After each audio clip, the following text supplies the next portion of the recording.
Nasubukan mo na bang magluto ng kansi?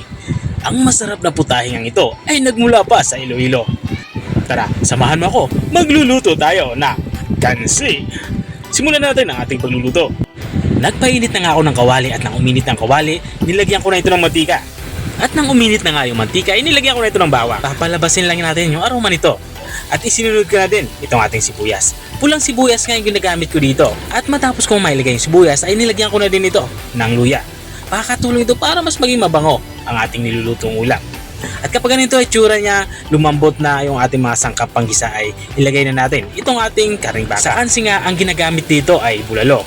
Kaya mayroon tayo ditong 3 pirasong bulalo. Pero para mas dumami yung ating nilulutong ulam, nilagyan ko na din ito ng laman. Dahil nga yung niluluto ko ngayon ay hanggang sa kinagabihan na naman yung ulam. At habang nga ginigisa natin itong ating karning baka, ay lalagyan ko na din ito ng patis. Nilalagyan ko na nga ito ng patis para manut na yung lasa sa laman ng ating karning baka.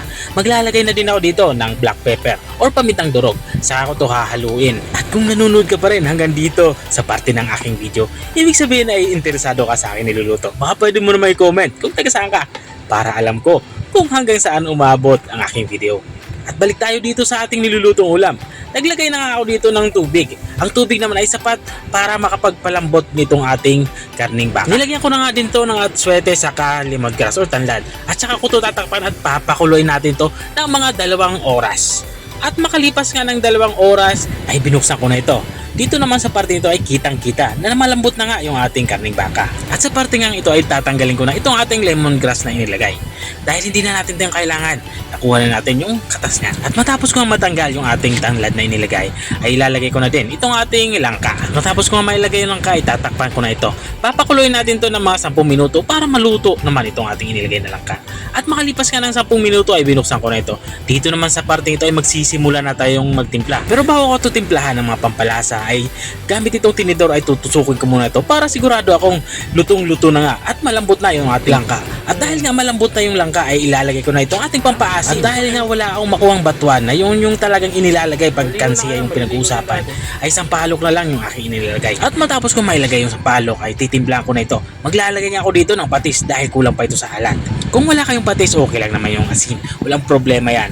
At habang nga tayo nagpapatuloy sa ating pagluluto, gusto ko lang i-shoutout ang mga masusugid nating mga taga-subaybay. Big shoutout nga kay Ma'am Lenny Carcaboso ng Angeles City. Shoutout din kay Sir J. Bailon Banate ng Guimaras. At shoutout din kay Ma'am Vivian Dangkalan Lagare ng Sarangani. At maraming salamat din sa mga walang sawang nanunood at nakasubaybay dito sa aking channel. At balik nga tayo dito sa ating nilulutong ulam. Dito nga ay patapos na ako sa pagluluto. Bali ang panghuli kong inilagay na sangkap, itong ating siling green saka siling pula. At ito na nga, lutong-luto na nga yung ating ulam pananghalian. Ito nga yung ating kansi. Kung nakarating ka hanggang dito sa dulo ng aking video, maraming salamat sa panunood. Kung nagustuhan mo naman yung bago nating recipe ng binahagi, baka pwede mo naman itong i-share. O siya, hanggang dito na lang ako. Kita-kita ulit sa mga susunod na mga videos. Paalam! Bye-bye!